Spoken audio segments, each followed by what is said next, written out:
Hello friends, मी आणि माझा मित्र चाललेला आहे सावरकर विद्यालय येथे रांगोळी स्पर्धा पाहण्यासाठी. तर चला आपण भेटूया नंतर तयारीत रांगोळी स्पर्धेत.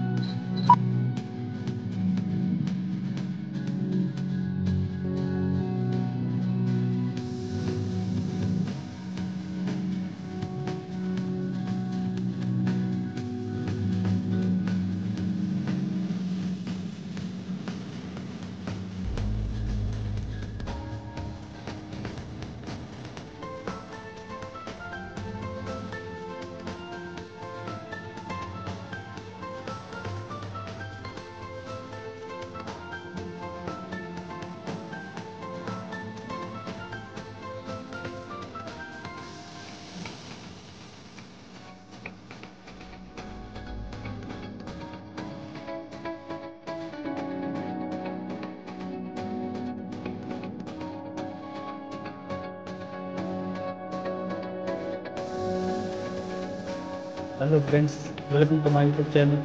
तर मित्रांनो, मी आज आलेला आहे सावरकर. तर आज आपल्या कॉलेजमध्ये आहे रांगोळी स्पर्धा दोन्ही बघायची नंतर. आणि त्याच स्पर्धेमध्ये वेगवेगळ्या प्रकारचे विषय आहेत. जसं की आपल्याला बघायला भेटतं जल प्रदूषण, वृक्ष संवर्धन, जागतिक तापमानवाढ. याच्याबद्दल आपल्याला रांगोळी स्पर्धा आहे, त्याच्याबद्दल आपल्याला फर्स्ट प्राईज आहे 500 रुपये, सेकंड आहे 300, नंतर आहे 200.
तर मित्रांनो, आज भूगोल दिनानिमित्त सावरकर विद्यालय येथे रांगोळी स्पर्धा होत्या. तर रांगोळी स्पर्धेमध्ये मुलींनी आपल्याला एक चांगला संदेश दिलेला आहे. आणि तो संदेश काय आहे तर चला आपण पुढे बघू.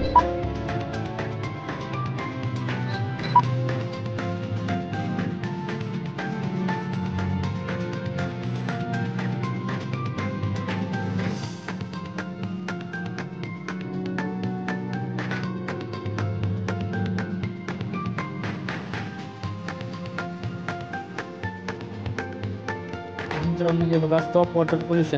तर याचा अर्थ असा होतो की आपण जे जल प्रदूषण करतोय तर त्याच्यामुळे आपली पृथ्वी खूप खराब आहे. तर जल प्रदूषण कमीत कमी थांबवलं पाहिजे, त्यासाठी करणं गरजेचं आहे. तर ह्या रांगोळीमधून आपल्याला ते पाहायला भेटतं. त्याचप्रमाणे आपण दुसरी रांगोळी बघूया, चला.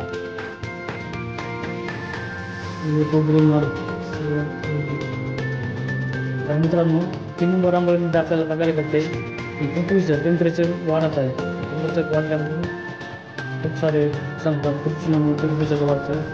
तर मित्रांनो, 4 नंबर रांगोळीमध्ये आपल्याला बघायला भेटतं की सेव्ह ट्रीज, म्हणजे झाडे वाचवा, झाडे जगवा. तर याच्यामध्ये आपल्याला बघायला भेटतं एका साईडला वाळून गेलेलं झाड आहे आणि दुसऱ्या साईडला उरलेलं झाड आहे.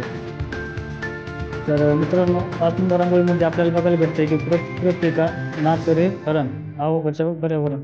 तर मित्रांनो, ह्या मुलांनी खूप चांगला संदेश दिलेला आहे.